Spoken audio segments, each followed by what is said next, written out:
بسم اللہ الرحمن الرحیم۔ جب دلیل بولی الحاد خاموش ہو گیا۔ ناظرین کرام، آج ہم کسی عام مناظرہ پر گفتگو نہیں کر رہے، آج ہم ایک فکری معرکے کی بات کر رہے ہیں جہاں سوالات تھے، اعتراضات تھے اور ان سب کے سامنے وقار، علم اور یقین کھڑا تھا۔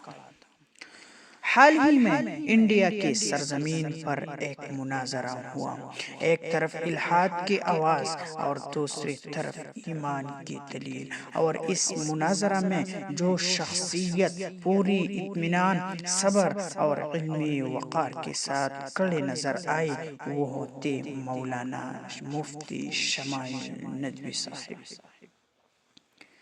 یہ مناظرہ صرف دو افراد کے درمیان گفتگو نہیں تھا، یہ دراصل دو فکری دھاروں کا سامنا تھا۔ ایک فکر کہتی ہے یہ کائنات خود بخود وجود میں آ گئی، اور دوسری فکر اعلان کرتی ہے ہر تخلیق کے پیچھے ایک خالق ہوتا ہے۔ یہ وہ سوال ہے جو انسان صدیوں سے پوچھتا آ رہا ہے، کیا خدا ہے؟ اگر ہے تو کہاں ہے؟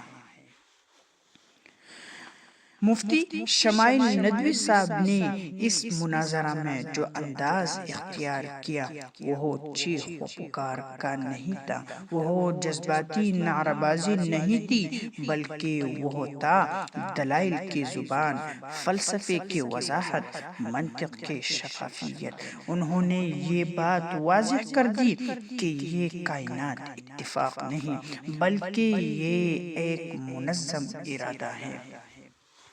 انہوں نے سوال کیا، اگر عمارت ہے تو معمار کہاں ہے؟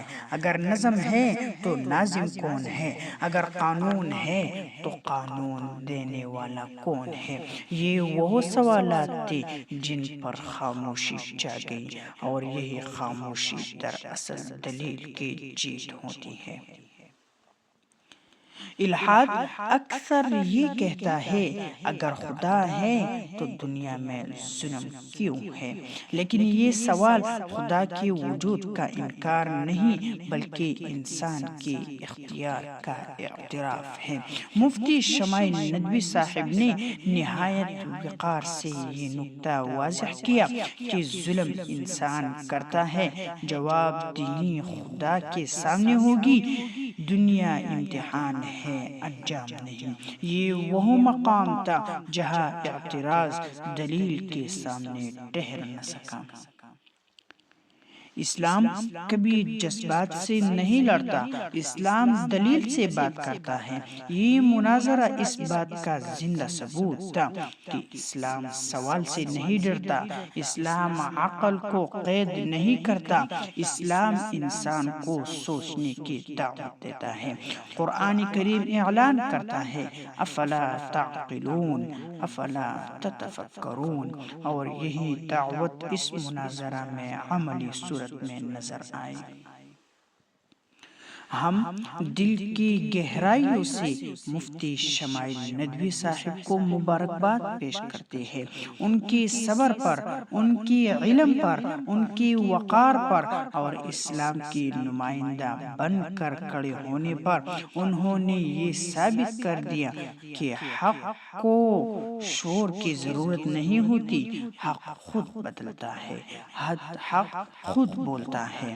ناظرین، یہ مناظرہ ہمیں یہ سبق دیتا ہے کہ ایمان اندھا نہیں، عقل دشمن نہیں اور اسلام خوف زدہ نہیں۔ اگر آپ مسلمان ہیں تو علم سے جڑے، اگر سوال ہے تو دلیل تلاش کریں، اور اگر حق کے ساتھ ہے تو گھبرائیے نہیں، کیونکہ سچ کو ہرانے کے لیے شور کافی نہیں ہوتا۔